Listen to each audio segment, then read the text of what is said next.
Bismillahirrahmanirrahim. Assalamu alaikum dear students. I am Tanveer Abbas and you are watching your own channel Tanveer's Chemizone. Dear students, आज हम first year की chemistry के chapter number 1 basic concepts में से जो topic discuss करने वाले हैं वो है स्टाइकोमेट्री या हम इसे स्टिशियोमेट्री भी कहते हैं। स्टाइकोमेट्री कह लें या स्टिशियोमेट्री कह लें, दोनों वर्ड्स ठीक हैं। डियर स्टूडेंट्स, स्टाइकोमेट्री या स्टिशियोमेट्री बेसिकली ये हमारे पास केमिस्ट्री की एक ब्रांच होती है। अब हम देखते हैं, प्रॉपर डेफिनेशन की तरफ चलते हैं कि हमारे पास क्या है। The branch of chemistry which deals with the quantitative relationship between reactants and product in a balanced chemical equation is known as stoichiometry. Dear students, stoichiometry chemistry की वो ब्रांच है जो हमारे पास क्वांटिटेटिव रिलेशनशिप यानी कि क्वांटिटी को लेके चलती है, नॉट अ क्वालिटी। केमिस्ट्री की वो ब्रांच जो रिएक्टेंट्स और प्रोडक्ट के क्वांटिटेटिव रिलेशनशिप को डील्स करती है, वो हमारे पास है स्टाइकोमेट्री।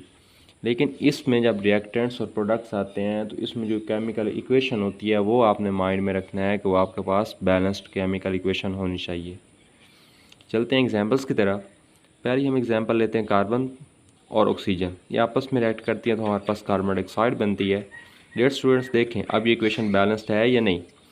कार्बन यहाँ पे कितना है 1, यहाँ पे कार्बन कितना है 1, ऑक्सीजन कितना है यहाँ पे 2 और यहाँ पे ऑक्सीजन कितने हैं 2, तो ये हमारे पास इक्वेशन बैलेंस्ड होगी।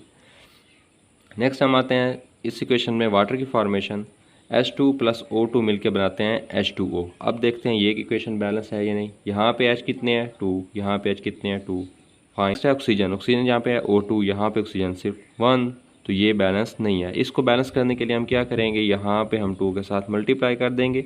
यहाँ पे अगर 2 के साथ मल्टीप्लाई करते हैं, ऑक्सीजन के तो 2 पूरे हो गए, लेकिन हाइड्रोजन के कितने हो जाएंगे 4, तो यहाँ पे भी हमें फिर क्या करना पड़ेगा 2 लगाना पड़ेगा। ठीक हो गया डियर स्टूडेंट्स। नेक्स्ट एक और देखते हैं, ये हमारे पास मीथेन है CH4 प्लस O2, इसके साथ रिएक्ट करेगा तो हमारे पास क्या बनती है कार्बन डाइऑक्साइड प्लस 2H2, ये मैंने ऑलरेडी बैलेंस कर दी थी, तो यहाँ पे इसको इस तरीके से बैलेंस किया जाएगा। ये स्टूडेंट्स ये हैं इसके एग्जांपल्स। नेक्स्ट हैं इसके कुछ अजम्पशन कि इस स्टाइकोमेट्री में हमारे पास क्या क्या हो सकता है। ये इस टेक्निक में हम क्या देखते हैं, हमारे पास क्या अजम्पशन है, क्या तरीक़ेकार है, क्या कुछ होता है। चलते हैं अजम्पशंस की तरफ।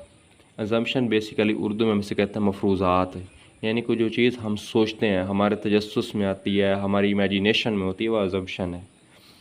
चलते हैं प्रॉपर इसके अजम्पशंस की तरफ।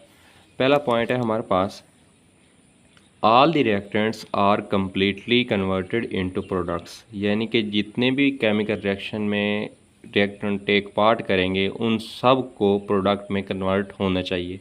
जैसे कि इन इक्वेशन में देख लें कि हमारे पास क्या था, ये कार्बन थी, ये ऑक्सीजन थी, ये कम्प्लीटली तौर पे कन्वर्ट हो गए हैं। ठीक हो गया डियर स्टूडेंट्स। दूसरा है हमारे पास no side reaction takes place, side reaction नहीं होना चाहिए। अब साइड रिएक्शन क्या होता है डियर स्टूडेंट्स, देखें ये कार्बन है ना, ये ऑक्सीजन के साथ रिएक्ट कर रही है, ये कार्बन किसी और के साथ भी तो रिएक्ट कर सकती है, किसी और एलिमेंट के साथ रिएक्ट करके कोई और कंपाउंड भी तो बना सकती है। जस्ट यही नहीं कि कार्बन ऑक्सीजन के साथ रिएक्ट करती है, नो, कार्बन किसी और कंपाउंड के साथ भी तो रिएक्ट कर सकती है।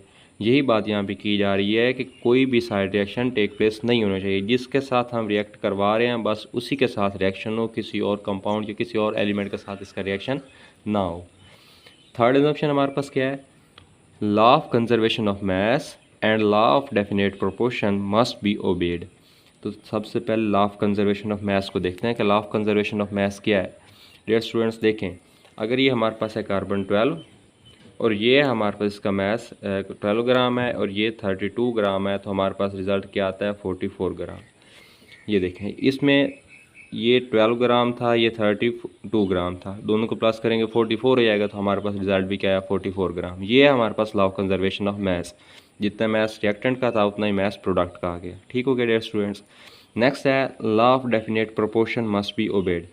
डेफिनेट प्रोपोर्शन देखें, सारी यूनिवर्स में ना जो भी चीज़ें एग्जिस्ट कर रही हैं वो एक किसी न किसी डेफिनेट प्रोपोर्शन के बेस पे हैं, उनकी एक ख़ास ना ख़ास कोई ना कोई क्वांटिटी है, उसके मिल के वो बनी हुई है। अगर वो प्रोपोर्शन की कम हो जाए या वो ज़्यादा हो जाए तो वो चीज़ें स्टेबल नहीं रह सकती। जैसे कि आपको पता है कि इंसान के ब्लड में हेमोग्लोबिन होती है जो ऑक्सीजन कैरी करती है। अगर हेमोग्लोबिन की मिकदार में थोड़ी बहुत कमी आ जाती है, क्योंकि हेमोग्लोबिन क्या है, हमारे पास एक प्रोटीन है और अमाइनो एसिड से मिलकर बनी है। अगर उसके अमाइनो एसिड में चेंजिंग आ जाए या प्रोटीन में थोड़ा बहुत चेंजिंग आ जाए तो हेमोग्लोबिन जो है वो चेंज हो जाती है, और उसके चेंज होने से वो ऑक्सीजन प्रॉपर कैरी नहीं कर सकती और इंसान की डेथ हो जाती है। तो यही वजह है कि हर चीज़ एक प्रॉपर प्रोपोर्शन के साथ फंक्शन कर रही है, प्रॉपर प्रोपोर्शन से बनी हुई है। अगर उसमें कोई चेंजिंग आ जाती है तो वो चीज़ सर्वाइवल नहीं कर सकती, और यही है हमारे पास लॉ ऑफ डेफिनेट प्रोपोर्शन। जैसे कि H2 है तो H2 की हमारे पास जो प्रोपोर्शन आती है वो 1:8 है। देखें वो कैसे है कि हमारे पास हाइड्रोजन के कितने हो गए, हम आगे जाएगा 2, और साथ में ऑक्सीजन के कितने होंगे 16, तो 2 इसको कैंसिल करेंगे, 2 1 ज़ा 1, 2 8 ज़ा 16, तो 1:8 इसकी ये रेशो आ गई, ये इसकी प्रोपोर्शन आ जाती। ये स्टूडेंट्स नेक्स्ट हम चलते हैं स्टाइकोमेट्री या स्टिशियोमेट्री की लिमिटेशन की तरफ।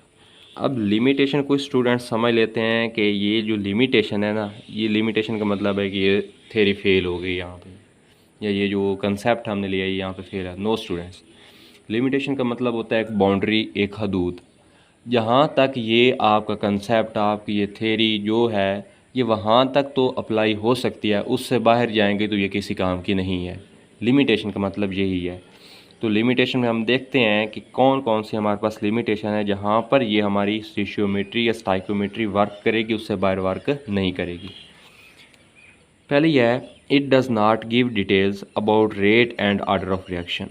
ये जो हमारे पास स्टाइकोमेट्री है ना, ये हमें किसी भी रिएक्शन का रेट या उसका ऑर्डर नहीं बताती। ये हम नेक्स्ट आपका 11 चैप्टर है केमिकल काइनेटिक्स वाला, ये रिएक्शन काइनेटिक्स के नेम से चैप्टर होगा, उसमें हम इसका देखेंगे कि हमारे पास रेट और ऑर्डर क्या होता है। वैसे आपको बता देता हूँ कि हमारे पास रिएक्शन होते हैं first order, second order, third order, ये इस तरीके से होते हैं कि उनका ऑर्डर क्या है। तो ये हम नेक्स्ट चैप्टर में देखेंगे।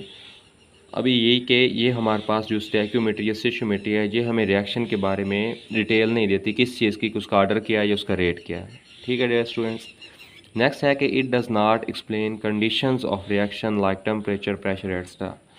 ये हमें रिएक्शन की कंडीशन भी नहीं बताती कि रिएक्शन इन कंडीशन पे हो रहा है, ये रिएक्शन की ये कंडीशन होनी चाहिए।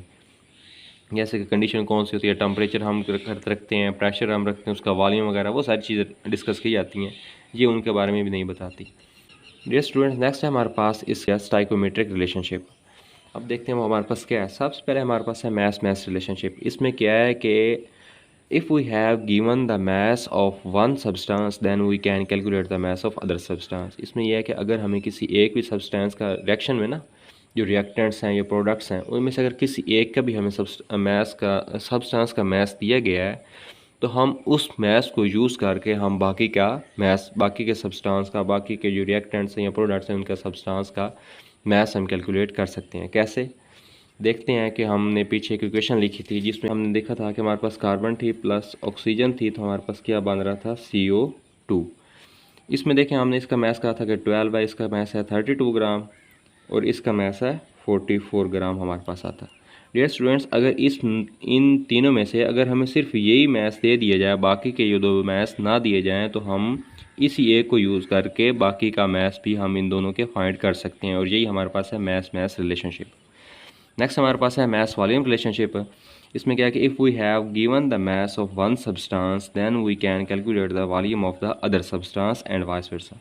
इसमें क्या है कि अगर हमें एक सब्सटेंस का मास दिया गया है, उस मास को हम यूज़ करके बाकी के सब्सटेंस का, हम दूसरे या सब्सटेंस का वॉल्यूम फाइंड कर सकते हैं, और वाइस वर्सा मीन इसका उल्टे, अगर हमें इसका किसी एक का वॉल्यूम दिया जाए तो उस वॉल्यूम को यूज़ करके हम मास भी कैलकुलेट कर सकते हैं। डियर स्टूडेंट्स, आई होप कि आपको इस कंसेप्ट की अच्छी तरीके से समझ आ गई होगी। अगर इसके रिलेटेड आपको कोई भी क्वेश्चन हो तो आप कमेंट बॉक्स में क्वेश्चन कर सकते हैं। आपको इसके नोट्स चाहिए तो शॉर्ट फॉर्म में आपको इसके नोट्स भी प्रोवाइड कर दिए जाएंगे। चैनल को सब्सक्राइब करना, वीडियो को लाइक करना और शेयर करना ना भूलें। Thank you. अल्लाह हाफिज़।